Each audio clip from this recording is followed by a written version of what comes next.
अल्लाहुम्मा इन्नी अस्अलुकल जन्ना व मा क़र्रबा इलैहा मिन क़ौलिन व अमल। नबी ने दुआ सिखाई, ऐ अल्लाह मैं तुझसे जन्नत तलब करता हूँ और हर वो बात और वो अमल जो मुझे जन्नत के करीब कर दे, उस अमल की भी तौफीक दे और उस बात की भी तौफीक दे। बाज दफा अमल इंसान को जन्नत के करीब लेके जाता है, लेकिन उसकी जबान से निकली हुई बातें उसको जन्नत से दूर कर रही होती हैं। बाज दफा जबान से निकली हुई बातें उसको जन्नत के करीब लेके जाती हैं, लेकिन उसका अमल उसको जन्नत से दूर कर रहा होता है। हमारे नबी सल्लल्लाहु अलैहि वसल्लम ने कितनी प्यारी दुआ सिखाई, इसको याद कर लें। अल्लाहुम्मा इन्नी अस्अलुकल जन्ना, ऐ अल्लाह मैं तुझसे जन्नत मांगता हूँ, वमा क़र्रबा इलैहा मिन क़ौलिन व अमल, और हर वो कौल और अमल जो मुझे जन्नत के करीब ले जाए। माँ बाप की फर्माबरदारी जन्नत के करीब करती है, माँ बाप की नाफरमानी जन्नत से दूर करती है। और अल्लाहुम्मा इन्नी आऊज़ु बिका मिनन नार, ऐ अल्लाह मैं तेरी पनाह में आता हूँ जहन्नम की आग से। वमा क़र्रबा इलैहा मिन क़ौलिन व अमल, मुझे हर उस अमल से बचा जो मुझे जहन्नम के करीब कर दे, और हर उस बात से बचा दो मुझे जहन्नम के करीब कर दे। बात बातें आदमी को जहन्नम में ले जाती हैं, फजूल के तबसरे, लोगों के झूठे इल्जामात, गीबतें, लड़वाने वाली बातें, इधर की उधर उधर की इधर। कुरान कहता है ना, वैलुल लिकुल्ली हुमज़तिल लुमज़ा, हर वो शख्स जो तानाजनी करता है और चुगलियां कर करके लड़वाता है, क्या जन्नत में जाएगा? होते हैं ना दफ्तरों में बॉस के चमचे होते हैं कुछ, उसकी शिकायत बॉस को जाके, उसकी चुगली उसको जाके, उसको चुगली उसको जाके, पूरे इदारे की ऐसी की तैसी। कुछ घरों में होती हैं बास खवातीन जो बयान नहीं सुन रही, अपने भाई को भाभी के खिलाफ, अम्मा को बहू के खिलाफ। इस किस्म की लेडीज भी मार्केट में पाई जाती हैं। जब भाई बहन से मिलके घर आएगा तो बेगम से पट्टा होगा, वैसे ठीक ठाक जिंदगी गुजार रहे थे, तो इसका मतलब वर्गलाया किसने है? बहन ने। अबे भाई तू अपने घर में एंजॉय कर लाइफ को यार, तू इनके घर में जाके ये क्यों क्यों पड़ी रहती है, यूं की पड़ी रहती है, नंदे आती है ना, वो जो मर्जी करी रहे, ये तो तेरे मियाँ का काम है ना, उसको क्यों जाके पुश कर रही है? सुस्त होना इतना बुरा नहीं है जितना मियाँ बीवी में आपस में लड़ाई होना बुरा है। भाई कोशिश करो यार, जैसे तैसे लोग बर्दाश्त कर रहे हैं तो दुआएं दो। माशाल्लाह भाई साहब आप कितने अच्छे हैं, आपकी बेगम एक जरा भी काम नहीं करती, मगर आप फिर भी अल्हम्दुलिल्लाह उससे बहुत ज्यादा मोहब्बत करते हैं, बर्दाश्त करते हैं। तो अल्लाह करे आपको भी ऐसे ही दामाद भी ऐसा ही मिले, ये होना चाहिए ना। लेकिन हो क्या रहा है मार्केट में, जोरू का गुलाम बना हुआ है, इस तरह की बातें हो रही है मार्केट में। तो खैर अब मार्केट में तो पता नहीं क्या क्या हो रहा है। तो नबी सल्लल्लाहु अलैहि वसल्लम ने फरमाया, वमा क़र्रबा इलैहा मिन क़ौलि व अमल, ऐ अल्लाह मुझे जहन्नम की आग से बचा और हर उस अमल से जो मुझे जहन्नम के करीब कर दे, और हर उस बात से भी जो जहन्नम के करीब कर दे। ये दुआ जरूर याद करें। इसी तरह हदीस में आती है एक और दुआ, ये रातों को उठ के मांगने की दुआएं हैं। अल्लाहुम्मा रज़ुक़नी हुब्बक, ऐ अल्लाह तू मुझे अपनी मोहब्बत दे दे। कैसी प्यारी दुआ है, ऐ अल्लाह तू मुझे अपनी मोहब्बत दे दे।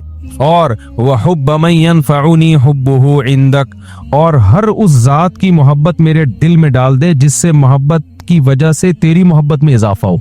जब उलमा से, बुजुर्गों से मोहब्बत होगी तो अल्लाह की मोहब्बत में कमी होगी या इजाफा होगा? और जब फनकारों से, अदाकाराओं से और इस तरह के लोगों से, नाचने वालियों से मोहब्बत होगी तो अल्लाह की मोहब्बत में इजाफा होगा या कमी होगी? कमी होगी। इसलिए एक बात याद रखो, उलमा को बुरा भला ना कहा करो, अबे ये मौलवी ऐसे, अबे ये मौलवी। जब भी इंसान कोई बात जबान पे निकालता है ना, दिल पे बहुत बुरा असर पड़ता है। आहिस्ता आहिस्ता फिर वो क्या हो जाता है, बदगुमान होते होते दूर हो जाते हैं उलमा से। भाई सही, पूरा सही दुनिया में कोई भी नहीं होता, लेकिन जब आप तबसरे करना शुरू करते हो ना ऐसे, ये बड़े डेंजरस तबसरे होते हैं। हमारे नबी सल्लल्लाहु अलैहि वसल्लम ने हर शख्स को माफ किया है, लेकिन जिन्होंने नबी की गुस्ताखियां की है ना, उनमें से अक्सर को माफ नहीं किया आपने। क्यों? गुस्ताखी करने वाला, बदकलामी करने वाला वो वैल्यू खत्म कर रहा होता है, तो ये बहुत खतरनाक जुर्म है। तो नबी सल्लल्लाहु अलैहि वसल्लम ने दुआ सिखाई, व हुब्ब मन यनफ़उनी हुब्बुहु इंदक, अल्लाहुम्मा फ़कमा रज़क़तनी मिम्मा उहिब, ऐ अल्लाह तूने जो मुझे मेरी महबूब चीजें दुनिया में दे रखी हैं। आदमी अपनी महबूब चीजों के मिलने से अल्लाह के करीब होता है या दूर होता है? दूर होता है आमतौर पे, क्योंकि उनको उनमें पढ़ के अल्लाह को भूल जाता है। तो अल्लाह फ़जअलहु क़ुव्वतन ली फ़ीमा तुहिब, उन महबूब चीजों को अपनी मोहब्बत का जरिया बना दे। आई बात समझ में? बाज दफा महबूब चीज मिलने से वो महबूब चीज आपके साथ अल्लाह की मोहब्बत में ताउन का जरिया, जैसे पैसा नहीं था, पैसा महबूब है, मिल गया तो आम तौर पे पैसा मिलके अल्लाह से दूर, लेकिन अल्लाह मुझे मिले तो मैं तेरे से दूर होने के बजाय क्या हो जाऊं? बास खुशकिस्मत ऐसे भी होते हैं, गरीब थे तो अल्लाह से दूर थे, पैसा आया तो अल्लाह के करीब हो गए, खैरात सदकात बढ़ गए। तो मुझे मेरी महबूब चीजें जो मिली हुई हैं, ए अल्लाह वो उन आमाल में तरक्की का जरिया बना दे जो तुझे महबूब है, जो अमल। वमा ज़वैतअन्नी मिम्मा उहिब, ए अल्लाह कुछ चीजें ऐसी हैं जो मुझे महबूब हैं लेकिन तेरे इल्म है कि वो मुझे मिलेंगी नहीं, तो उनका ना मिलना उन आमाल में तरक्की का जरिया बना दे जो तुझे महबूब है। बाज दफा ना मिलता है, इंसान को गम होता है और उस गम में वो अल्लाह को याद कर लेता है और अल्लाह की मोहब्बत में तरक्की का जरिया बन जाती है चीज। खुलासा ये निकला, अपनी मोहब्बत चाहिए और जैसे तैसे हो तेरी मोहब्बत ही चाहिए, बस और कुछ नहीं चाहिए हमें। नहीं आ रही बात, मेरा ख्याल है समझ में, तो ये दुआएं मांगा करो मेरे भाई रात को उठ के। तो अल्लाह फरमाते हैं वल्लज़ीना यक़ूलूना रब्बना अस्रिफ़ अन्ना अज़ाब जहन्नम इन्ना अज़ाबहा काना ग़रामा इन्नहा साअत मुस्तक़र्रन व मुक़ामा। रातों को उठ के अल्लाह से दुआएं मांगते हैं। वल्लज़ीना इज़ा अनफ़क़ू, ये वो लोग हैं जब खर्च करते हैं, लम युसरिफ़ू, ना अपनी आमदन से ज्यादा खर्च करते हैं कि दूसरों से कल भीख मांगे, वलम यक़तुरू, और ना कंजूसी करते हैं कि खर्ची ना करें, सदका तो खैरात भी करते हैं लेकिन अपनी चादर देख के। वकान बैन ज़ालिका क़वामा, मुसलमान ना कंजूस होता है और ना इसराफ करने वाला होता है, सखी होता है लेकिन इतना सखी नहीं कि कल लोगों से भीख मांगे, ये नाजायज है। वकान बैन ज़ालिका क़वामा वल्लज़ीना ला यदऊना मअल्लाहि इलाहन आखर, ये वो लोग हैं जो अपनी दुआओं में अल्लाह के सिवा कभी किसी को नहीं पुकारते, सारी जिंदगी सिर्फ या अल्लाह मदद, इय्याका नअबुद, सिर्फ तेरी इबादत। शेख सुदेस मुझे याद है 98-99 की बात है, 97-98 में हरम में जो उनकी खत्म कुरान की दुआ हुई थी ना, बड़ी प्यारी दुआ हुई थी, बहुत, अब भी बहुत अच्छी होती है, वो तो बड़ी खानदानी थी। उसमें उनके अल्फाज मुझे याद हैं, बड़े प्यारे लगे वो, लैसा फिल वजूद रब्बुन सिवाका फयुरज़ा, ए अल्लाह इस कायनात में कोई ऐसा रब नहीं है तेरे अलावा जिसको हम राजी करने की कोशिश करें, जिसकी रिजा हमारे लिए बहुत ज्यादा जरूरी हो। एक अकल वो होती है जिससे इंसान चीजें इजाद करता है जो साइंसदानों के पास होती है, एक अकल वो होती है जिससे इंसान को सीधा रास्ता नजर आता है। अल्लाह उस अकल को अकल मानते हैं जो आपको सीधा रास्ता दिखाए, जो अल्लाह तक पहुंचाए। बाकी अकलें उसके बाद। तभी तो कुरान में बड़े बड़े अकलमंदों को अहमक और बेवकूफ कहा है। मुशरिकीन मक्का में ऐसे ऐसे अकलमंद थे, कौम के सरदार थे, बड़े बड़े मशवरों में उनको बुलाया जाता था, बिठाया जाता था, जंगों में उनसे मशवरे लिए जाते थे, वो बड़े अच्छे मशवरे देते। लेकिन कुरान ने उनके बारे में कह दिया उलाइका कल अनआम, ये चौपायों की तरह हैं, बल हुम अजल, बल्कि जानवरों से भी ज्यादा बदतर, इनसे ज्यादा सेंस तो जानवरों में है। तो असल अकल वो है सबसे पहले जो इंसान को उसके खालिक से मिलाए, खालिक के बाद वालिदैन की पहचान कराए। बाज लोग बड़े साइंटिस्ट होते हैं, अपने अब्बा अम्मा का ख्याल करते ही नहीं है। भाई तुम्हें तुम्हारी अकल तुम्हारे वालिदैन का हक अगर नहीं बता रही कि क्या हक है, जिन्होंने तुम्हें पैदा किया, पाल पोस के जवान किया, इतनी सेंस नहीं है तो तुम चीजें इजाद करके कौम की खिदमत करके क्या तीर मार लिया तुमने? कौम पहले है या वालिदैन जिन्होंने जना वो पहले है? वो मैंने बताया था ना एक अंग्रेज का किस्सा, एक साहब ने मुझे बताया कि वो 10 साल से अम्मा अस्पताल में पड़ी हुई है, एक दिन मिलने नहीं गया। जिस दिन इंतकाल हुआ तो एक आंसू टपका, क्या मेरी मदर का आज इंतकाल, वो एक्सपायर हो गई हैं आज। लेकिन ऑफिस टाइम पे, ऑफिस में 1 मिनट का नागा, बोलो भाई नहीं हो रहा, टैक्स कभी नहीं चोरी किया है भाई। तो कौम के तो बड़े खैर ख्वाह हैं, जिस माँ ने तुझे जना है यार, तुम जानवरों से सीख लेते अपनी औलाद से कैसे मोहब्बत करते हैं, तो इंसानों की मोहब्बत तो उससे ज्यादा होती है। ये चीज नजर ही नहीं आ रही, अंधे हुए वे इससे। कुरान तभी तो कहता है वजअलना मिन बैनि अयदीहिम सद्दन व मिन खल्फिहिम सद्दन, इनके आगे भी दीवार खड़ी कर दी हमने, इनके पीछे भी दीवार खड़ी कर दी, इनको नजर ही नहीं आता। फगशयनाहुम फहुम ला युबसिरून, पर्दे डाल दिए इनके ऊपर, अब इनको हमारा बताया हुआ रास्ता नजर नहीं आता। इनको ये तो नजर आएगा ऑफिस टाइम पे पहुंचना है, सही है ना, मेहनत करनी है, टैक्स टाइम पे जमा कराना है, पेनल्टी न लग जाए वगैरह वगैरह, सब चीजें बहुत फिटफाट, अखलाक, अच्छे अखलाक, इस्माइल, मुस्कुरा के बात करो, सेल्फी लेते हुए इस्माइल। अब तो सेल्फी के बाज कैमरे ऐसे आ रहे हैं, जैसी सेल्फी होने वाली होती है इस पे इस्माइल लिखा हुआ आ जाता है कि गलती से आपका अजीब सी शक्ल ना आ जाए। तो कैमरों को भी इतनी अकल है भाई, यानी जाहिर है जिसने ये बनाया तो उसने कैसे इसमें सॉफ्टवेयर डाल दिया कि यार वो पहले से आपको मुस्कुराने की तरगीब दे रहा है। लेकिन जिस माँ ने जना भाई, किस कदर मोहब्बत, माँ की मोहब्बत भी समझ में नहीं आ रही किसी के, उससे बड़ा बदबख्त दुनिया में कौन होगा। चलो उनके मुआशरे में हम कहते हैं बाप की मोहब्बत किसी को मिलती है किसी को नहीं मिलती, माँ की मोहब्बत तो सबको मिल रही है ना। हमारे यहाँ तो अल्लाह का शुक्र है बाप की भी सबको मिलती है, लेकिन उनके यहाँ बाप की भी मिलती है लेकिन बसा औकात नहीं भी मिलती। माँ की ममता तो सबको मिलती है, वो तो काफिर की माँ भी अपने बच्चे से मोहब्बत करती है। तो ये वो अकल है जिसको कुरान क्या कहता है, कुरान इस अकल को नहीं मानता ही नहीं कुरान इस अकल। उलाइका कल अनआम, चौपायों की तरह। कभी कुरान कहते हैं इनके कान में टाट लगे हुए हैं, सुनाई नहीं देता। कभी कुरान कहते हैं इनकी आंखों पे पर्दे डाल दिए, दिखाई नहीं देता। कभी कुरान कहता है इनके मुंह पे मोहर लगा दी, बोलते नहीं, हक नहीं बोलते, सब सारी दुनिया की सारी बातें करेंगे, सीधे रास्ते की बात ही नहीं करते कि राइट वे क्या है, सीधा रास्ते से बात ही नहीं करते। गूंगे बन गए हैं, बहरे बन गए हैं, सोचने की सलाहियत खत्म। तो ये इन लोगों के बारे में है जिनको हम अक्लमंद कहते हैं, जिनके पीछे हम चल रहे हैं। तो अब देखो मुर्गी क्या करेगी, रोजाना उसको थोड़ा थोड़ा घुमाती रहेगी। 21 दिन बाद जब चूजे निकलने का टाइम आता है, मुर्गी बड़ी होशियार, उसे पता है मेरा चूजा कौन सा है और बाहर से स्मगलिंग किस चूजे की हो रही है। बाज लोग ये करते हैं, पहले दिन दूसरा चूजा घुसेड़ देते हैं, मुर्गी उसी वक्त चोंच मार के उसको मार देती है। ये फितरी मोहब्बत औलाद से किसने रख दी भाई, उसको क्या पता कि सुतेला कौन है, सगा कौन। बाज बड़ी कलाकारी से ऐसा करते हैं कि बिल्कुल बहुत एहतियात से रखते हैं, तो मुर्गी को फिर पता नहीं चलता। तो मुर्गी धोखे में आ जाती है कि मेरा है, उससे भी बिल्कुल इसी तरह मोहब्बत करती है जैसे अपने सगों से कर रही होती है। धोखा दे दो तो ठीक है, वरना नहीं मानेगी, लेकिन ये धोखा देना है बड़ा मुश्किल। जिस दिन चूजे निकलने वाले हो ना, तो उस दिन आप कोई दूसरा अंडा जिससे चूजा निकलने वाला हो, रात के वक्त चुपके से मुर्गी के नीचे रखें और पुराना एक सड़ा हुआ अंडा निकाल के फेंक दें। तो बाज दफा मुर्गी धोखे में आ जाती है कि ये मेरा ही है। अक्सर तो नहीं आती, लेकिन बाज दफा धोखे में आ जाती, फिर उससे मोहब्बत करती है। कोयल क्या करती है, कोयल ये करती है, उसको अपने बच्चे से इतनी मोहब्बत है कोयल को, लेकिन अल्लाह ने उसमें अंडा सेकने की सलाहियत नहीं रखी। समझ रहे हैं ना, उसमें ये सॉफ्टवेयर इंस्टॉल ही नहीं हुए हैं कि वो अंडों पे बैठे और इतनी टेंशन ले। उसको कोई मसरूफियात होंगी, लेकिन उसको भी अपने अंडे की फिक्र बहुत है कि मैंने अंडा तो दे दिया, बच्चा कहां से निकालूं मैं इससे। अपनी नस्ल की फिक्र बहुत है, जज्बात उसके अंदर भी हैं। अरे बताओ, आज तो इंसान अपनी नस्लें रोक रहा है ना, लेकिन जानवर चाहते हैं कि नस्ल बड़े, हमें वो उन्होंने कहा पता हमें दुनिया में रहना नहीं है, हमारी नस्ल आगे होनी चाहिए। तो इंसान पे क्योंकि इंसान जब फितरत से हटता है तो जानवरों से बदतर हो जाता है। फिर वो हर जानवर नस्ल बढ़ाने की सोचता है, इंसान जानवरों से बदतर कि मैं खा लूं बस सारा, इस जमीन में जो कुछ है मैं खा लूं। ये जमीन तो बनी इंसानों के लिए है। तो कोयल को किसने बताया कि भाई तेरी नस्ल भी बढ़ेगी और तूने चूंकि अंडा सहने की तुझ में सलाहियत नहीं है, तो अब अंडागिरी तो चलन करना है। क्या ख्याल है, अंडागिरी समझते हैं? तो हमारी अपनी लुगतें मैं बनाता हूँ, कहीं ऐसा ना हो कि आप लुगत की किताब खोल के बैठ जाएं। ये लेटरीन शुदा चप्पल, मैंने कहा था ना लेटरीन शुदा चप्पल, तो ये लेटरीन शुदा का क्या मतलब है? शादीशुदा तो सुना है तलाकशुदा किसी, लेटरीन शुदा क्या है? तो ये मैं अपनी लुगत समझाने के लिए बनाता हूँ।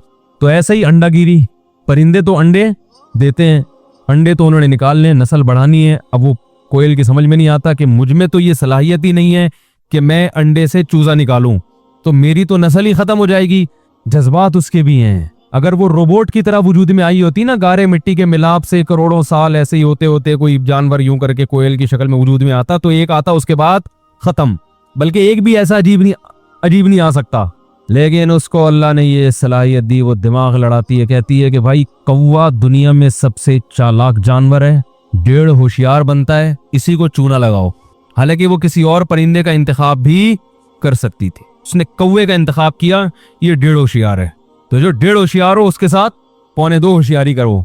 कहते हैं ना, कौवे को बेवकूफ बनाती है। वो क्या करती है, कौवे के जितने अंडे हैं ना, मसलन 6 अंडे रखे हुए हैं घोंसले में, वो अपना अंडा ले जाके उसमें रखती है कि भाई कौवे की मादा ग्रेवी में मेरे बच्चों को भी पाल पोस के बड़ा करेगी। अब कौवे को शुबा ना हो जाए कि ये तो 5 थे, ये छठा कहां से आ गया, तो एक पुराने अंडों में से एक अंडा गिरा के तोड़ देती है। इतनी सेंस उसमें आप अंदाजा लगाओ, इतनी अकल अल्लाह ने उसको दी है। अपनी नस्ल के लिए कैसी कोशिश मेरे भाई, ये खुद बहुत नहीं हो सकता। ज़ालिकुमुल्लाहु रब्बुकुम, अल्लाह अपनी निशानियां बयान करके कहते हैं ये है अल्लाह तुम्हारा रब। ये ज़ालिका कहते हैं हाथ से जब इशारा किया जाता है, अल्लाह कहते हैं ये इतना वाज़े भी नजर नहीं आ रहा। ये कहते हैं ना हमें अल्लाह दिखाओ कहाँ है, हमें तो नजर नहीं आ रहा। अल्लाह कहते हैं ये है, यानी इतना करीब है कि गोया देख लिया तुमने। अब तुम ये नहीं कह सकते हमें अल्लाह नजर नहीं आता तो हम मानते नहीं है। तो वो एक पुराना अंडा गिराएगी और अपना अंडा रख के पतली गली से घुन्नी बन के निकल जाएगी, जैसे कुछ हुआ ही नहीं है, ऐसे घुन्नी बन के निकलेगी। अच्छा, कौवे का तो अजीब ही हिसाब है, ये कमबख्त इतना छुप के अंडे देता है, आपने बहुत सारे जानवर देखे होंगे, उनकी मादाएं अंडों पे बैठी हुई। कभी कौवे को देखा आपने, कौवी को? ये भी इसका एक राज है, ये बहुत खुफिया तरीके से अंडे देते हैं और इनकी मादाएं अंडों पे बैठती हैं। बहुत मुश्किल है इसको देखना। एक तो होशियार बहुत है कौवा, इसकी ढेर होशियारी के मैं कई दफा वाकयात सुना चुका हूँ। क्या क्या होशियारी में मैं नहीं सुनाऊंगा अभी फिलहाल। कितना होशियार जानवर है ये, बड़ा होशियार है। और अंडे छुप के देता है, जो इसकी मादा जो है अंडे छुप के देती है। फिर ये पूरी कौम मिलके अंडे बच्चों की हिफाजत करती है, इनमें ये भी है। ये वैसे तो दुश्मनियां बहुत करते हैं मगर कौमी यकजहती इनमें बहुत है, कौम परस्ती बहुत है कौवों में।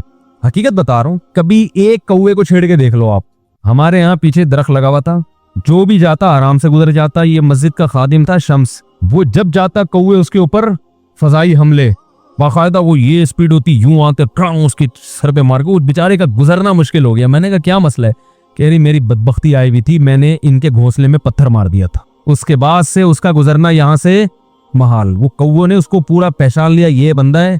और सिर्फ ये नहीं कि कौवा, कौवी और कौवा, बल्कि पूरी कौम, जितने भी कौवे आसपास के, वो सारे हर कुत्तेपन पे उतर आए हुए थे। हैं कौवे मगर हरकतें कुत्तों वाली शुरू कर दी उन्होंने। तो वो बड़े दिनों के बाद जाके मामला सेट हुए फिर। तो ये इनकी ढेर होशियारी है, पहचान जाते हैं बंदे को। मैं एक दिन बैठा हुआ कहीं, तो एक सामने दरख्त था, तो दरख्त के नीचे एक बिल्ली आके बैठी हुई। जब बिल्ली बैठी तो मैंने देखा कौवे आ रहे हैं और बिल्ली को मुख्तलिफ जावियों से चोंचे मार रहे हैं। अब बिल्ली में तो ये सेंस नहीं है ना, बिल्ली तो वो चालाकी बिल्ली में नहीं होती। बिल्ली, मैं देख रहा हूँ बिल्ली परेशान है कि भाई प्रॉब्लम क्या है, मैं नीचे बैठी हूँ, मैं तो जहां चाहे जाके बैठ जाऊं, मैं क्या कर रही हूँ तुम्हें? लेकिन कौवा को आके इधर से ठोंक मारे। अच्छा, डर भी रहे हैं कौवे कि बिल्ली कहीं पंजा ना मार दे, लेकिन रिस्क ले रहे हैं, बहादुरी से लड़ रहे हैं। कोई इधर से मारे उसके, कोई चोंच इधर से मारे। बिल्ली कभी यूं कर रही है, कभी यूं कर रही है। बिल्ली की समझ में नहीं आ रहा और कौवे उसको समझा नहीं पा रहे कि हम आपसे चाहते क्या है। या तो लिख के दे देते ना यहाँ से दफा हो जाओ, तो बिल्ली पहले ही चली जाती, इतनी मार ना खाती। अब जबानें मुख्तलिफ, कौमियत अलग, मदर लैंग्वेज दोनों की मुख्तलिफ, तो बिल्ली कंफ्यूज हो रही है, भाई मुझे क्यों मार रहे हो? और कौवे कह रहे हैं कि हम जो तुझे समझाना चाह रहे हैं वो तू समझ क्यों नहीं पा रही। अब मेरी समझ में नहीं आ रहा जो मैं वहां बैठा हुआ हूं कि यार ये ड्रामा क्या हो रहा है, इस बिल्ली ने क्या किया है। यहां तक कि बिल्ली ने ना झपटे मारना शुरू कर दिए तंग आके। बेल आखिर जब बिल्ली ने देखा कि ना मैं इनको मार पा रही हूँ, ना इनकी बात समझ पा रही हूँ, ये कहना क्या चाहते हैं, तो बेहतर है यहाँ से टुरवंजो। यहाँ से टुरवंजिया कहते हैं ना, टुरवंजिया, इधर से टुरो। वो वहां से टुर के दूसरे दरख्त के करीब जैसे ही गई है, ऊपर से कौवी का एक बच्चा जमीन पे आके गिरा। और मैंने कहा इनको पता था ये बच्चा गिरने वाला है, लटक गया है कहीं, नीचे दुश्मन बैठा हुआ है, नीचे रास्ता क्लियर करो, इसको भगाओ यहाँ से। पहले से हिफाजती तदबीर अपनी नस्ल के लिए। नहीं यारी बात, ये कौवे में जज्बात खुद ब खुद इंस्टॉल नहीं हुए, किसी रोबोट में ऐसे जज्बात नहीं होते मेरे भाई। और फिर एक कौवा कौवी नहीं, वो मोहल्ले के जितने कौवे सारे वो मिल के बिल्ली की वाट लगाई हुई उन्होंने। बिल्ली भाग गई वहां से। अपनी कौम के बच्चे के लिए ऐसी हिफाजत हो रही है कि चलो वो गिर गया, वो हम रोक तो नहीं पा रहे उसको, लेकिन फिलहाल उसको बचने का इंतजाम तो करो ना, वो बाद में देखा जाएगा इसको कौन से हॉस्पिटल लेके जाना है, उसको वापस दरख्त पे कैसे लाना है, ये बात की कहानी है। ये जज्बात हैं, अबसार, अफइदा, दिल अल्लाह ने सीनों में पैदा किए हैं, जज्बात पैदा किए हैं। तो वो क्या होता है, जब कोयल का जो अंडा है ना, उससे जब चूजा निकलता है तो कौवी शुरू में तो वो सारे बच्चों की शक्ल एक जैसी होती है, वो उसको बच्चे को पाल रही होती है, दाना खिला रही है, वो भी घुन्ने बन के ना मुंह खोल के बैठा हुआ होता है वही वो भी गुन्ना बन के खा रहा होता है। अब जब थोड़ा सा बड़ा होता है फिर कौवे को पता चलता है ये तो बिल्कुल ही अलग है, इसकी तो शक्ल दूसरों से बिल्कुल अलग। तो वो क्या करती है, फिर उसको मारना शुरू करती है, दफा हो यहाँ से। वो उड़ जाता है लेकिन वो इस काबिल हो चुका होता है कि अपने पाँव पे खड़ा हो। तो वो अल्लाह की एक निज़ाम में बनाया हुआ, कोयल इस तरह नस्ल की हिफाजत करती है। तो भाई ये अल्लाह का बनाया हुआ निज़ाम है, क्योंकि उसकी नस्ल इतनी तेजी से नहीं बढ़ती, तो उसने बच्चों की हिफाजत करनी है। जानवर, बिल्ली कैसे अपने बच्चों को उठाए उठाए घूमती है, गर्दन से पकड़ के, कभी उधर जा रही है कभी उधर जा रही है। मैंने तो यहाँ तक देखो जानवर इतने हरीस होते हैं ना, हवस के मरीज। बिल्ली को आप कोई बोटी फेंकें, बिल्ली की फौरन दुम फूल जाएगी कि कोई दूसरी बिल्ली ना आ जाए। ऐसा ही होता है ना, ये जो मछली वाले आते हैं ना, मछली काट रहे होते हैं, बिल्लियों की आप उसमें डायलॉग सुने आपने? भाई जब मच्छी वाला आता है ना, वो टोकरी लेके, हमारे महल्ले में तो आता है, तो लोग मछली खरीद रहे होते हैं, वो काट रहा होता है, तो मुख्तलिफ बिल्लियों को खुशबू आती है। तो वो 4-5 मुख्तलिफ महलों की बिल्लियां जब जमा होती हैं तो उनका मछली खाने में इतना वक्त सर्व नहीं होता जितना आपस के फड्डे निभाने में। वो बड़े डायलॉग होते हैं, उनकी दुमें फूल चुकी होती हैं, हर एक को डर होता है मेरी बोटी पे ये ना आ जाए कहीं, तो वो ज्यादा वक्त फड्डे में गुजारती हैं। वो जो बड़ा वाला बिल्ला होता है वो धमकियां दे रहा, तो आगे दिखा जरा मैं देखता हूँ तेरी से, अरे देखते हैं, वो कह रही है, तो वो बड़ी लड़ाइयां हो रही होती हैं उनकी। तो इतनी हवस जानवर में अल्लाह ने रखी है कि वो तरजीह नहीं देता अपने रेस में दूसरों को, लड़ता है। बिल्ली के बच्चे बिल्लों से लड़ रहे होते हैं बोटी के लिए, लड़ाइयां कर रहे होते हैं। यही बिल्ली के जब बच्चे होते हैं, मैंने अपनी आंखों से देखा है, दूर दूर से गोश्त उठा के खुद नहीं खाएगी, कहीं से बोटी मिली ना, मछली मिली, भूखी है, उठा के लाएगी और बच्चों के सामने रख देगी, पहले तुम खाओ, बचेगा तो मैं खा लूंगी। ये जज्बात, वो अल्लाह की रहमत है जो उसने अपने मखलूक में तकसीम की है। इस रहमत से पूरी मखलूक फायदा उठा रही है। आप सल्लल्लाहु अलैहि वसल्लम ने इरशाद फरमाया, अल्लाह ने अपनी रहमत के 100 हिस्से किए हैं। अल्लाह भी ऐसा खालिक नहीं है कि जिसमें जज्बात ही ना हो, है भाई, ऐसा खालिक नहीं है। जैसे बादशाह होते हैं ना, बस निज़ाम मुमलिकत चलाना है, कौम से कोई खैरख्वाही नहीं है, या है तो इसलिए कि अगले वोट हमें मिल जाए दोबारा। ना ना ना ना, अल्लाह बादशाह है मगर अपनी मखलूक से मोहब्बत करने वाला बादशाह, मोहब्बत करने वाला। यही मोहब्बत उसने लोगों में तकसीम कर दी। रसूलुल्लाह सल्लल्लाहु अलैहि वसल्लम ने फरमाया, अल्लाह की जो रहमत है ना, अल्लाह ने उसके 100 हिस्से किए हैं, एक हिस्सा मखलूक में दिया है, एक डिवाइड कर दिया। फरमाया उस रहमत को डिवाइड करने के बाद भी जो हर एक के हिस्से में रहमत आती है, उसका असर है कि जानवर का बच्चा, ऊंटनी का बच्चा जब दूध पीना चाहता है, ऊंटनी अपनी टांगे खोल देती है और उस पर रहम करती है, उसे मौका देती है कि तू अपना पेट भर ले। ये उस एक रहमत का करोड़वां हिस्सा है जिसकी नतीजे में ऊंटनी अपने बच्चे से इतनी मोहब्बत कर रही होती है। तो कैसी अल्लाह ने मोहब्बतें रख दी। वो बिल्ली कैसे अपने बच्चों को ला के बोटियां देगी, फिर वो डिवाइड करेगी, फिर खुद भूखी रह लेगी, उनको खिलाएगी जब तक वो बड़े नहीं हो जाते। जब तक नई नस्ल नहीं आती ना बिल्ली की, वो अपने बच्चों को चाहे वो बड़े भी हो जाएं, खिलाती रहती है, खिलाती रहती है। तो ये कैसे निजाम है अल्लाह का भाई। खरगोश की मादा को देखें, बच्चों की विलादत का वक्त आएगा, अपने जिस्म के पूरे बाल जमीन पे बिछा के कारपेट बनाएगी ताकि टेम्परेचर कम ना हो, गर्म हो जाएगी। फिर वो सुरंग बनाएगी। सुरंग ऐसे बनाती है खरगोश और खरगोशनी कि कमाल है। देखो, एक मजदूर को आप गड़ा खोदने का को बोले, थोड़ी देर में वो ऐसी मिट्टी मिट्टी हो जाएगा ना, कपड़े काले हो जाएंगे उसके, कि पहचानने में नहीं आएगा, हालांकि वो मशीनों से गड़ा खोद रहा है। खरगोश के पास सुरंग बनाने के लिए कोई मशीन नहीं। सफेद रंग का खरगोश हो, चमकता हुआ रंग हो, और वो सुरंग बनाएगा, बहुत लंबी सुरंग बनाएगा, मिट्टी भी निकाल के बाहर फेंकेगा, लेकिन आप उसके जिस्म पे मैल कुचैल नहीं देखेंगे। अजीब निजाम है अल्लाह का। वो अपने वो सुरंग बनाता है अपने बच्चों को वहां महफूज रखने के लिए।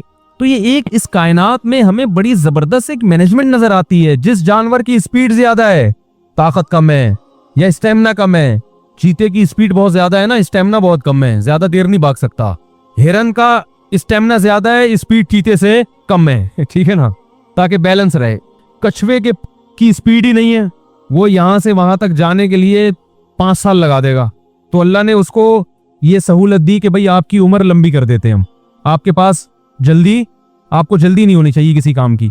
मैंने खुद वहां अभी तंजानिया के जंगलात में मैं गया तो 300 साल पुराने कछुए अपनी आंखों से देखे हैं। गोरों ने उन पर उनकी उम्रें लिखी हुई हैं। 300 साल पुराने कछुए, हो सकता है उससे भी ज्यादा हो, लेकिन गोरों ने रिसर्च 300 साल पहले शुरू की ना। जो कछुआ 300 साल पैदा हुआ उस पे डेट लिख दी, डेट ऑफ बर्थ, और वहां एक उस जजीरे में एक नुमाइंदा बिठा दिया या कोई इदारा खोल दिया कि जो कछुओं की हिफाजत करे, इनकी उम्रें नोट करे। तो हर साल उम्र बढ़ी, तो 300 साल पुराना कछुआ, वो बड़े बड़े।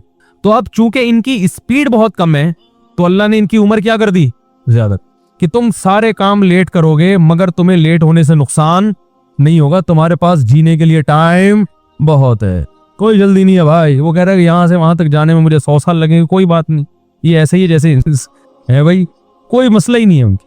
तो फिर दूसरा उनके में ये है कि अब दरिंदा हमला करेगा तो वो तो भाग ही नहीं सकते बेचारे। तो अल्लाह ने उनसे कह दिया कि तुम्हें भागना ही नहीं है, तुम्हें तो रुक जाना है, तुम्हें अपने डिफेंस के लिए क्या करना है, रुक के सिमट जाना है बस। अब जो शेर आएगा, चीता आएगा खाने के लिए, उसको बोलना है कर ले जो करना है भाई तूने। अब वो अंदर सिमट के खौल में बैठ जाएगा। वो खौल ऐसा आप हाथी को भी खड़ा कर दें, कोई फर्क नहीं पड़ेगा चीत उसके ऊपर। अब उसमें एक चीज होती है कि हम जब डिफेंस के लिए किसी किले में घुस जाएं तो हमारे साथ एक मसला होता है, महफूज तो हो गए लेकिन कब तक भाई। वो कछुआ उस हॉल के अंदर सिमट के बंद हो गया, शेर तो कुर्सी डाल के बैठ जाएगा वहां पे, बेटा कभी ना कभी तो निकलेगा ना। क्या हो गया भाई? भाई कभी ना कभी तो निकलेगा, तुझे भूख भी लगेगी, बच्चों के पास भी जाना है, तूने अंडे भी सेने हैं, बहुत सारे तेरे मसाइल हैं, दुनिया में हर एक के साथ मसाइल होते हैं। तो शेर बैठ गया वहां पे और कछुआ खौल के अंदर बंद हो गया। तो शेर बैठे बैठे बैठे बैठे थक जाएगा, कछुआ कहेगा मेरे पास टाइम बहुत है मुझे किसी काम में जल्दी नहीं, मैं 5-10 साल ऐसे निकाल लूंगा, क्योंकि मेरे लिए 5-10 साल ऐसे हैं जैसे तुम्हारे लिए 1 दिन 2 दिन। भाई मैं तो 300-400 साल तक जिंदा रह सकता हूँ, मुझे जल्दी नहीं है किसी काम की, मैं बैठा हूँ। तो बैठा बैठा बैठा बैठा शेर कहेगा भाड़ में जाओ यार, मैं तो भूख से मर रहा हूँ, कहीं और जाओ, इसके पास तो, मेरे पास तो कम जिंदगी है ना। तो अल्लाह ने उसको सुस्त बनाया, चाल नहीं दी, तो मुतबादिल दे दिया। समंदर में बाज मछलियां ऐसी हैं जिनकी स्पीड बहुत कम है, तो सारी मछलियां उनको खा जाएं, तो उनको कुदरत ने अजीब डिफेंस की अजीब सलाहियत दी है।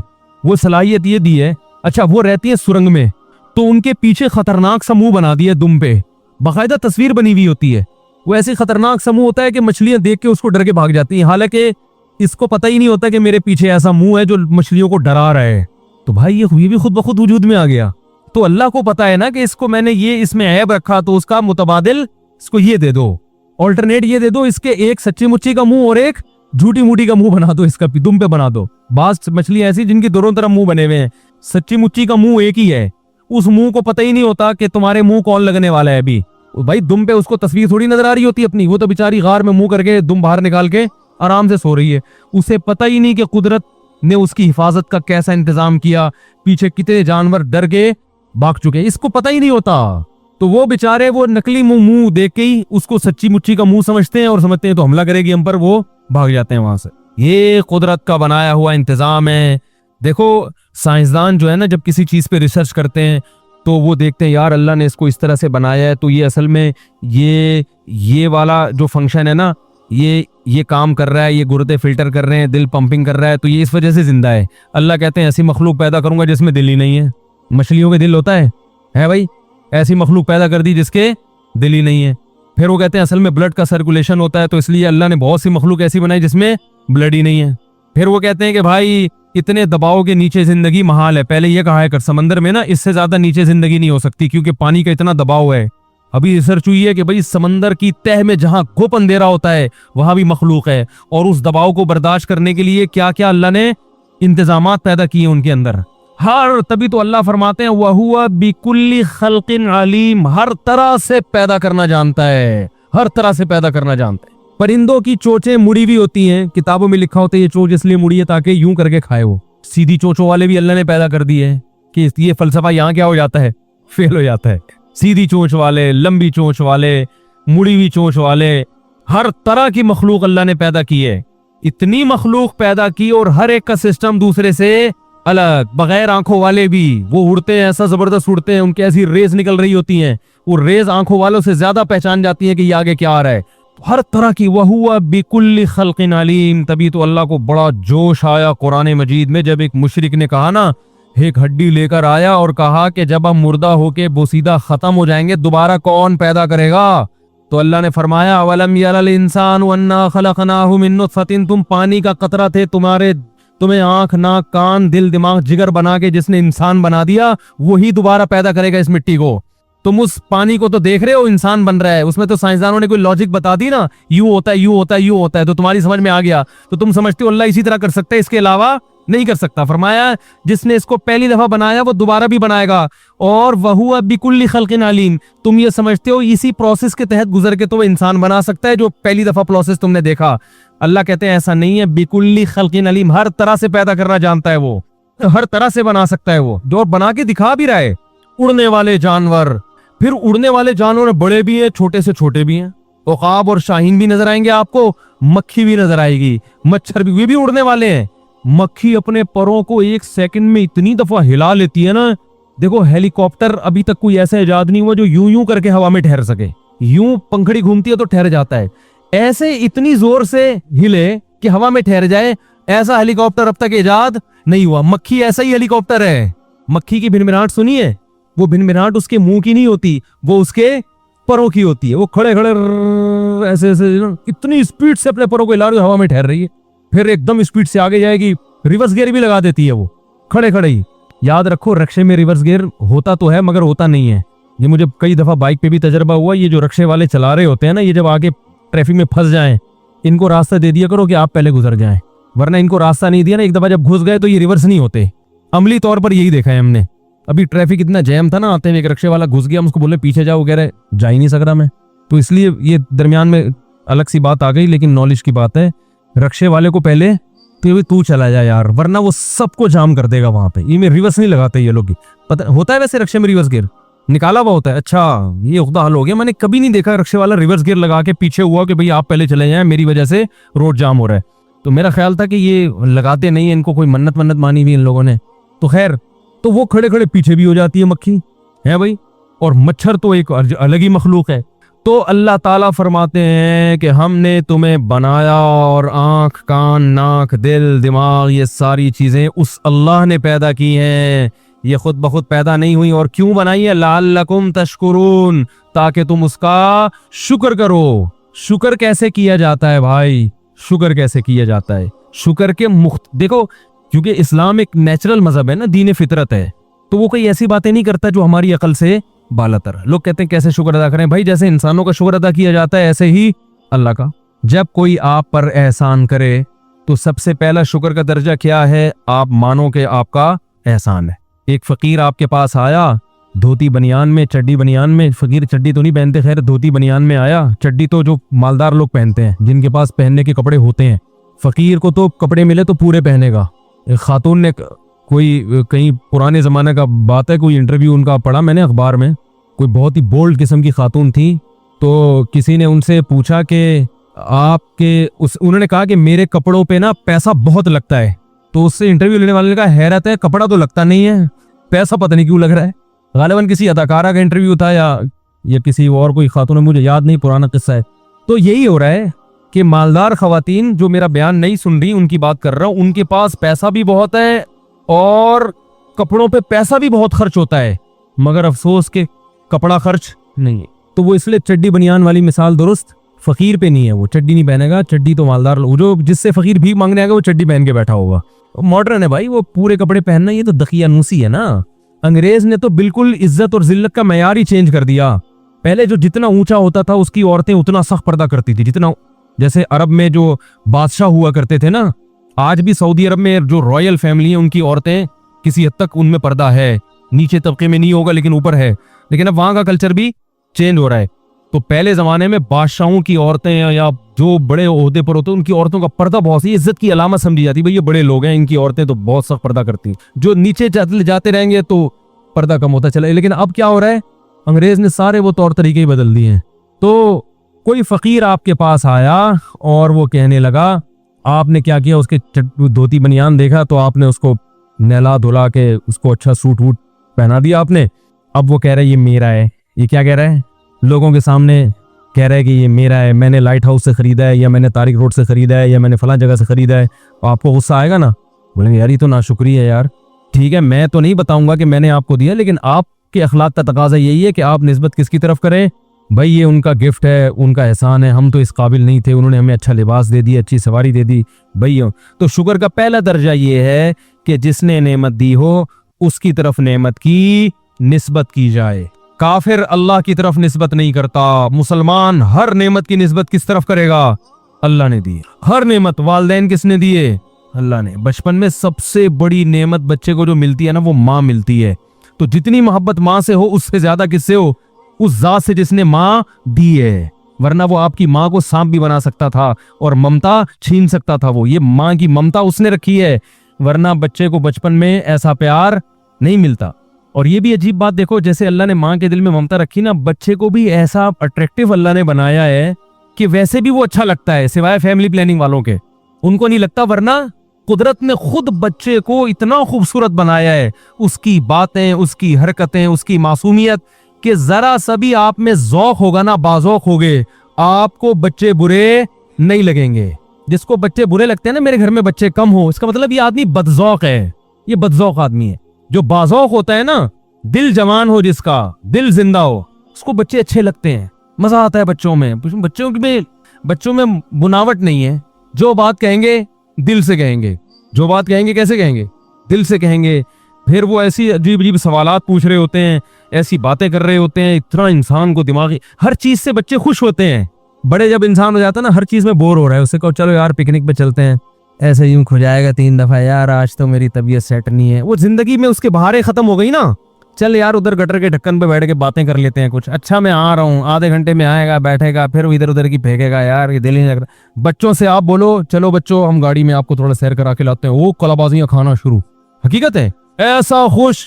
बच्चों से बोलो चलो हम जो है ना सोराब गोट से कुर्बानी का जानवर लेके आ रहा हूं मैं, बच्चों की 15 दिन पहले ही खुशी दोबाला हो जाती है। हर चीज को एंजॉय करते हैं, हर चीज को एंजॉय करते हैं भरपूर तरीके से। फिर जानवर आएगा तो इसको लेके घुमाएंगे, कैसे खड़े हो जाते हैं, उसको कोई क्या खिला रहा है, कोई क्या खिला रहा है, कोई फूल डाल रहा है, हर चीज में बच्चे दिलचस्पी लेते हैं।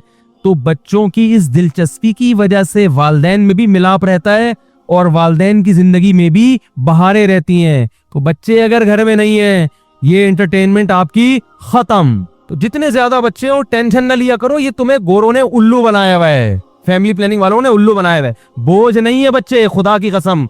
बच्चों से बेहतर एंटरटेनमेंट का कोई जरिया अल्लाह ने पैदा किया ही नहीं है। तभी तो सही हदीस में आता है, रसूलुल्लाह सल्लल्लाहु अलैहि वसल्लम ने फरमाया, औलाद की तलब से कभी आजिज मत बनो, फइन्नहा समरतुल कुलूबी व कुर्रतुल आयुन, इसलिए कि औलाद यानी बच्चे आंखों की ठंडक और दिलों का समरा है। ये हदीस है। तो आप सल्लल्लाहु अलैहि वसल्लम तो बच्चों को वालिदैन के लिए आंखों की ठंडक कह रहे हैं। मुमकिन है आपको कहीं आप जाएं तो आपको बच्चे बोझ लगे, यार ये देखो इनके घर में इतने बच्चे, हो ऐसी टेंशन, वो आपको इसलिए लगेंगे और आपके नहीं है। ये जो मैं फजाइल बयान कर रहा हूँ ये किसके कर रहा हूँ? अपने। जब आपके होंगे फिर आपको बोझ नहीं लगेंगे। एक डॉक्टर साहब बड़े दीनदार हैं, मुझे कहने लगे यार ये अजीब दुनिया है, ये वालिदैन आज के अजीब हैं, बच्चों को रोकते हैं कि एक पैदा हो गया दूसरा ना हो, जब हो जाता है तो ऐसी मोहब्बत करते हैं कि वो ऐसी टूट के मोहब्बत करते हैं, जिगर का टुकड़ा। तो कहने यार इतनी महबूब चीज पैदा होनी से तुम रोक रहे थे हैं, अगर ये बोझ है तो फिर इतना टूट के मोहब्बत क्यों कर रहे हो इससे, इसको दिल की बहार क्यों समझ रहे हो, आंखों की ठंडक क्यों समझ रहे हो? तो ये अजीब है। तो मैं एक बात पूछता हूँ, जिन लोगों के यहाँ 6-7 बच्चे हैं बिलफर्ज, तो क्या वो वालिदैन ये सोचते हैं कि यार ये वाला पैदा ना होता तो अच्छा था? हर बच्चे के बारे में ये कह रहे होते हैं ये पैदा हो गया अल्हम्दुलिल्लाह बहुत अच्छा। तो याद रखो जो पैदा नहीं हुए ना उनके बारे में अभी आपका ख्याल है कि ये पैदा ना हो, लेकिन जब हो जाएंगे ना आप कहोगे अल्हम्दुलिल्लाह ये तो ऐसा पीस मार्केट में आया है कि इस जैसा तो अभी इन 6 में से हर बच्चा ना अलग स्टाइल में होता है, हर बच्चे की शरारत अलग, हर बच्चे की बातें अलग। आप कहते हो यार मुझे हर तरह के बच्चे मिल गए, अब क्या होगा? नया आएगा, वो बिल्कुल ही अलग डिजाइन का होगा। तो इसलिए कुरान और सुन्नत को फॉलो करो, नेचर को, फितरत को फॉलो करो। हर जानवर अपनी नस्ल बढ़ाता है, तो इंसान को तो ज्यादा इसकी फिक्र करनी चाहिए। और कोई रिस्क दुनिया से खत्म होने वाला नहीं है, सब बकवास है। अभी कराची से हैदराबाद जाओ, आपको इतनी जमीनें फालतू, बलोचिस्तान पूरा फारिग पड़ा हुआ है, बड़े बड़े पहाड़ हैं, दुनिया में खाली जगह इतनी है कि बरसाती मेंढकों की तरह भी बच्चे पैदा हो तो ये जमीन भरने वाली नहीं है। ये तो कराची और ये बड़े शहरों में हम जो लोग फ्लैटों में लदे हुए हैं ना, इनको देख देख के कहते हैं यार आबादी कहाँ जाएगी। जब कराची नहीं था तो कहाँ आई आबादी? कराची में आ गई ना। तो ऐसे ही जब आबादी बढ़ेगी तो और शहर आबाद हो जाएंगे। और जो रिस्क का जहां तक मसला है कि खाएंगे कहां से, तो आदम अलैहिस्सलाम जब दुनिया में आए थे तो कितने खरबूजे थे? बोलो भाई, उस वक्त कितने खरबूजे दुनिया में पैदा हुए थे? 1-2 बेलें होंगी ना खरबूजे या तरबूज की। जैसे जैसे आबादी बढ़ती चली गई, खरबूजे तो एक मिसाल दे रहा हूं मैं, खरबूजों का रेशो उसी हिसाब से बढ़ता। जब उगाने वाले ज्यादा हो गए तो खरबूजों की पैदावार भी बढ़ गई। बीज में कमी नहीं है, अल्लाह हर खरबूजे में दर्जनों बीज पैदा करके कहता है कि जो प्रोडक्शन के लिए तुम्हें जो बीज चाहिए ना, वो एक खरबूजे में दर्जनों पैदा करूंगा। तो बंदे होने चाहिए उगाने वाले। ना जमीन में कमी है, ना खरबूजों के बीजों में कमी है जिनसे खरबूजे पैदा होते हैं। कमी अगर है तो उगाने वालों की कमी है। तो आबादी का रेशो बढ़ता है, पैदावार का रेशो उससे ज्यादा बढ़ जाता है। ये माहिरीन मईशत जो जर्मनी के और यूरोप के हैं वो ये कहते हैं, आपको यूनिवर्सिटियों में जो मईशत पढ़ाई जा रही है उसको यूरोप मुस्तरद कर चुका है। बहुत मुश्किल है मेरे भाई, आपको कुछ और गिनतियां पढ़ाई जा रही हैं, उनके अपने लिए कुछ और कवानीन है। मेरा एक शागिर्द है जर्मनी से, उसने मास्टर किया है और बड़ा पढ़ा लिखा लड़का है माशाल्लाह, जिंदगी उसकी जर्मनी में गुजरी, जर्मन जबान भी जानता है। उसने कहा जो इकोनॉमिक्स की आजकल जो इक्वेशन चल रही है ना यूरोप में, वो नहीं है जो पाकिस्तान की यूनिवर्सिटी में पढ़ाई आ रही है। समझ रहे हैं? वो मैंने पूरा एक तफसीली बयान किया था, उसमें गोरों के हवाले भी दिए थे कि इकोनॉमिकली मजबूत होने की इक्वेशन हमारी यूनिवर्सिटी में क्या है और यूरोप जिस इक्वेशन को सच्ची मुच्ची की इक्वेशन मानता है वो क्या है। उस इक्वेशन में सबसे पहली चीज ये है कि अगर किसी मुल्क के पास कमाने वाले ज्यादा होंगे तो मुआशी तरक्की खुद ब खुद होगी। उसका खुलासा ये है, बाकी पूरा दलाइल से वो पूरा मेरा बयान यूट्यूब पे मौजूद है, उसमें गोरों के पूरे मैंने उनकी इबारतें और उनके हवाले किताबों के साथ जो है ना, हवालों के साथ पेश किए हैं, वो सुन लें आप। खैर, तो अल्लाह ताला ने बच्चे को भी ऐसा अट्रैक्टिव बनाया। क्यों बनाया? ताकि कुछ तो माँ की ममता की वजह से और कुछ इसको ऐसा बनाओ कि सब इससे मोहब्बत करें, क्योंकि बच्चा कुछ किसी काम का नहीं होता। वो जब तक वो बच्चा होता है ना, वो कमा के दे रहा है भाई, क्या ख्याल है, खा ही रहा है, और खाने के बाद जो टेंशन देता है वो खाने से ज्यादा कोई टाइम नहीं है उसका क़ज़ाए हाजत का, किसी भी वक्त कुछ भी कर सकता है वो, उसके लिए पैम्परों के खर्चे, तो वो तो फालतू की टेंशन था ना। तो अल्लाह ने टेंशन खत्म करने के लिए कि इसको भी ये भी मेरी मखलूक है, तो इसकी हिफाजत के लिए जरूरी एक तो वालिदैन के दिल में, बाप और माँ के दिल में मोहब्बत डाल दो, दूसरा इसको ऐसा अट्रैक्टिव बना दो कि सब इससे मोहब्बत करें, सबको ये अच्छा लगे, सब इसका ख्याल करें, सब इसे कहें भाई इसको तो मोहब्बत दो, इसकी गलतियों को नजरअंदाज करो। बल्कि बड़ा भी जो गलती करे तो उसे लोग ताना देते हैं, भाई तू बच्चा है क्या जो ये हरकतें कर रहा है, क्या मतलब बच्चा होता तो हम तुझे छोड़ दे।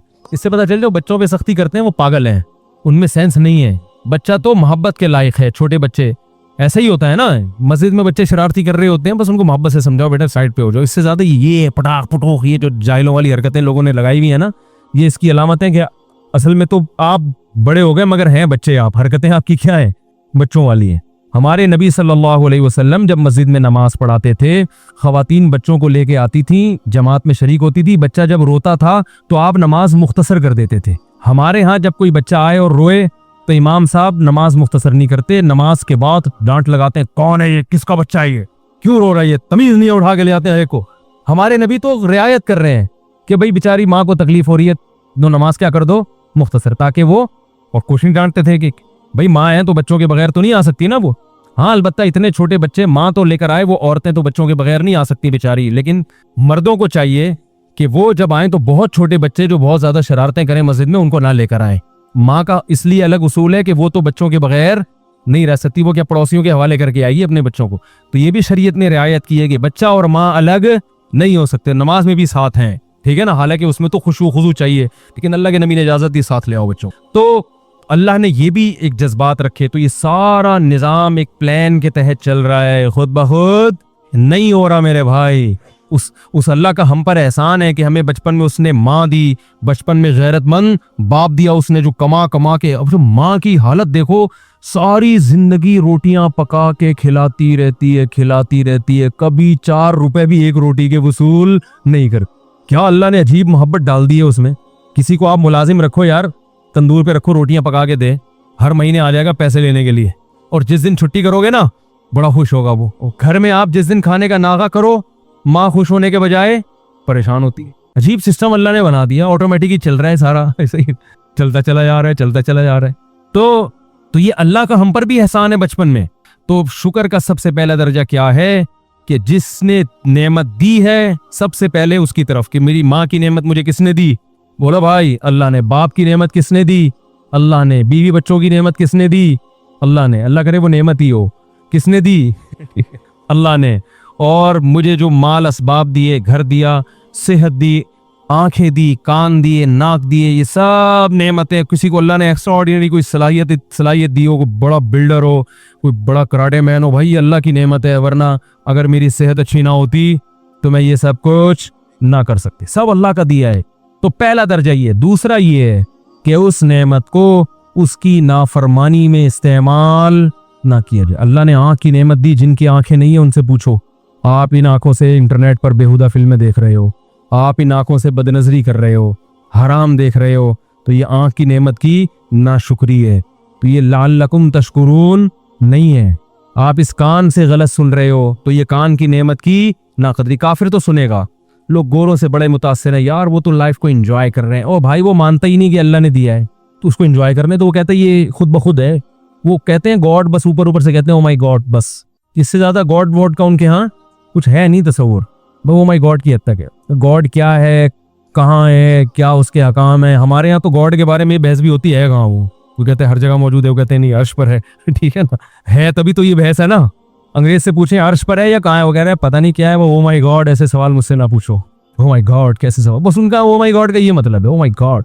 तो गैर मुस्लिमों के यहाँ ऐसा है, हमारे यहाँ तो भाई गॉड है तो है, वो सबसे पहले फिर वो है, उसने बनाया, सबसे ज्यादा मोहब्बत उसी से। वल्लदीना आमनू अशद्दु हुब्बन लिल्लाह, अल्लाह फरमाता है ईमान वाले सबसे ज्यादा मोहब्बत किससे करते हैं? अल्लाह से करते हैं। जब गॉड को माना है तो फिर तमीज से माने इंसान, फिर उसकी नाफरमानी नहीं करनी, हराम पेट में नहीं डालना, हराम देखना नहीं है, हराम सुनना नहीं है, हराम की तरफ जाना नहीं है। तो ये शुक्र का दूसरा दर्जा है। फिर शुक्र का एक आला दर्जा है कि जो नेमत अल्लाह ने आपको दी है, उस नेमत को एक तो गुनाह से में इस्तेमाल ना, बल्कि उसको फिर अल्लाह के कामों में और ज्यादा इस्तेमाल किया जाए। इसकी मिसाल ऐसे है जैसे किसी ने आप बेरोजगार थे, किसी ने आपको तारिक रोड में अच्छी सी दुकान खोल के दे दी, तो शुक्र का पहला दर्जा आप माने भाई ये आपने गिफ्ट की है, मुझे अब्बा से विरासत में नहीं मिली थी, आपका बहुत शुक्रिया। लोगों को भी आप बता दें भाई ये तो इनकी मेहरबानी है। दूसरा ये कि ऐसा ना उससे जो अर्निंग आ रही है आप उसी सेठ के खिलाफ बंदूक खरीद के उसी को गोली मार रहे हैं, उससे आप है भाई, या उसी की दुकान बंद कराने के लिए अपने कारोबार को बढ़ा रहे हैं कि अब उसकी जो दुकानें हैं किसी तरह वो भी बंद हो जाए। लोगों को बता रहे हैं कि भाई ये जो प्रोडक्ट है ना उधर से नहीं लेना, मेरे पास ज्यादा अच्छी है। तो ये भी नाशुक्री है। लेकिन शुक्र का आला दर्जा ये है कि आप ये कहें भाई मेरी जितनी अर्निंग होगी ना, क्योंकि मैं तो जीरो था, तो उस अर्निंग में से 50% मैं आपके बिजनेस को प्रमोट करने में लगाऊंगा। मैं तो बिल्कुल जीरो था, तो मुझे आधी भी बचत होगी ना तो वो भी मेरी बचत ही है। बहुत मुश्किल है भाई। तो अल्लाह ने अगर पैसा दे दिया, कोई नेमत दे दी, तो अल्लाह तूने दी है ना, ज़कात तो दूंगा, वो तो फर्ज है। किसी भूखे को देखा तो उसको खाना खिलाना फर्ज है, वो तो करूंगा ही करूंगा, वो तो वाजिब हकाम है ना। ये रिश्तेदारी जोड़ने में जो जरूरी माल खर्च करना है वो तो करूंगा, लेकिन गरीबी में भी दूंगा, क्योंकि मैं तो जीरो था। ये सब कुछ किसने दिया है? तूने दिया है। जैसे हमारे बड़े बड़े बुजुर्गान दीन थे, किसी ने 1/3 वक़फ़ किया हुआ था, मेरी अर्निंग का 1/3, किसी ने आधा, किसी ने 2/3। तो हस्बे तौफीक जितना अल्लाह जिसको माल दे, सलाहियत दे, इसी तरह अपने औकात का एक हिस्सा दीन पे वक़फ़ कर दे इंसान, ठीक है ना, कि वक्त का इतना हिस्सा मैं दीन सीखने और सिखाने में लगाऊंगा, दीन की तबलीग में लगाऊंगा। तो ये शुक्र का असल दर्जा है। तो अल्लाह ने फरमाया लअल्लकुम तशकुरून, ताकि तुम शुक्र करो, ये नेमतें इसलिए दी हैं। और फिर अल्लाह ने सूरह मुल्क पे फरमाया ज़रा अकुम फिल अर्ज़ी, उसने ज़मीन में तुम्हें फैला दिया, लेकिन फैला के दोबारा जमा करेगा। वइलैहि तुहशरून, हिसाब किताब के लिए एक दिन उसी अल्लाह की तरफ लौटाए जाओगे।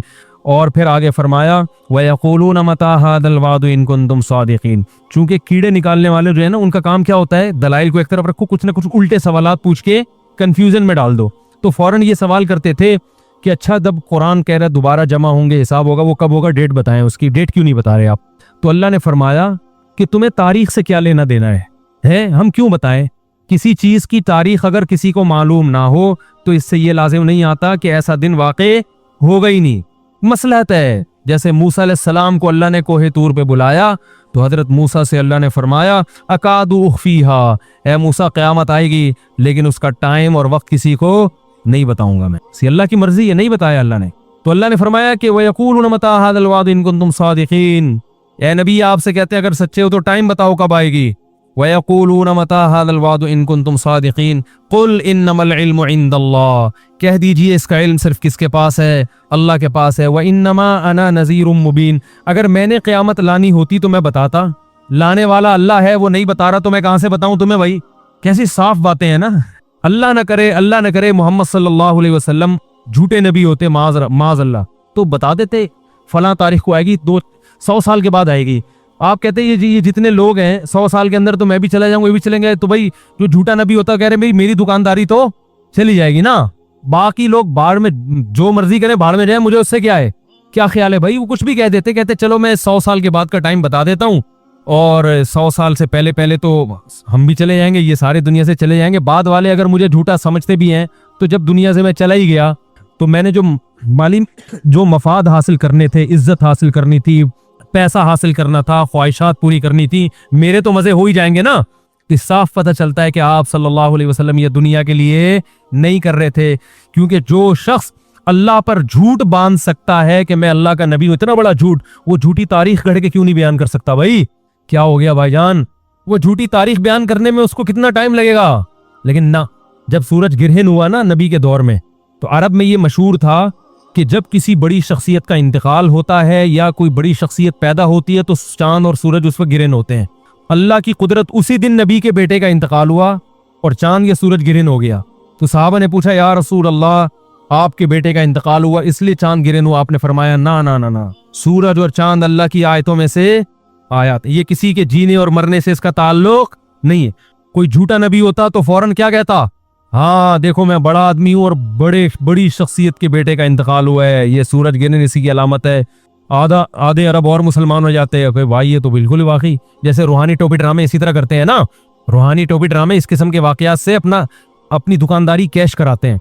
रूहानी के साथ हमेशा टोपी ड्रामा लाजमी लगाया करें, समझ रहे हो, दामत बरकातुम और हजरत वजरत ना लगाया करें। ये सब मुझे बहुत गुस्सा आता है इन चीजों। तो वो ये इन्हीं चीजों का कैश कराते हैं। देखो मैंने घड़ी का नाम बता दिया, मैंने तुम्हारे पजामे का रंग बता दिया, ये मैंने नाड़े का कलर बता दिया, बिल्कुल W11 की तरह, जो है ना वो ऐसा नाड़ा W11 की तरह, वो नहीं है तो रंगीला, वो ऐसे ही करते हैं। फोन पे बात करोगे आपकी शलवार का कलर, एक रूहानी आमिल को एक साहब ने फोन किया, मेरे अब्बा की तबीयत खराब है, तो उसने कहा कि तुम्हारे अब्बा ने नीले रंग की शलवार पहनी हुई है। कहते मैंने जाके देखा वाकई नीले रंग की शलवार है। तो बड़े मुतासिर हो गए ना, कह रहे यार ये तो सच्ची मुच्ची काम है, तो इलाज सही करेगा। मेरे पास है, मैंने कहा फ्रॉडी आदमी है, मैंने कहा मुझे बताओ आपके अब्बा को जिगर का मसला है, जिगर का आपके अब्बा के पजामे से क्या ताल्लुक है? अगर उसको कोई अमल करके कुछ मिसमरिज्म करके उसने आपका दिमाग पढ़ लिया, मिसमरिज्म तो हो जाता है, दिमाग पढ़ के उसने, आपको तो पता था अब्बा का पजामा नीला है, उस शलवार के बजाय पजामा, मैं खुद बोल रहा हूँ पजामे में जो मजा है वो शलवार बुनने में नहीं है। क्या ख्याल है भाई? तो मैंने कहा कि उसने जो आपका दिमाग पढ़ के किसी भी तरह पजामा बता दिया, इसका जिगर से कोई ताल्लुक ही नहीं है ना। तो मैंने कहा इतनी सेंस आप में नहीं है कि पजामे का और खास तौर पर उसके कलर का अब्बा के जिगर से क्या ताल्लुक है। टोपी ड्रामा कर रहा है, घुमा रहा है, मिसमरिज्म कर रहा है, कुछ भी कर रहा है, तो वो शुक्र है उनमें अकल थी। तो वो झूठा नबी होना फौरन इन चीजों को कैश कराएगा। हमारे नबी सल्लल्लाहु अलैहि वसल्लम ने कह दिया कि सूरज और चांद के गिरे होने का किसी की जिंदगी और मौत से ताल्लुक नहीं, अल्लाह की निशानी है। तो मेरे भाई इसी तरह हमारे नबी ने कह दिया मुझे क़यामत की तारीख मालूम नहीं, मुझे नहीं पता। इन्नमल इल्मु इंदल्लाह, कह दीजिए इल्म सिर्फ अल्लाह के पास है। व इन्नमा अना नज़ीरुम मुबीन, मेरी हैसियत क्या है, मैं तो सिर्फ डराने के लिए आया हूँ।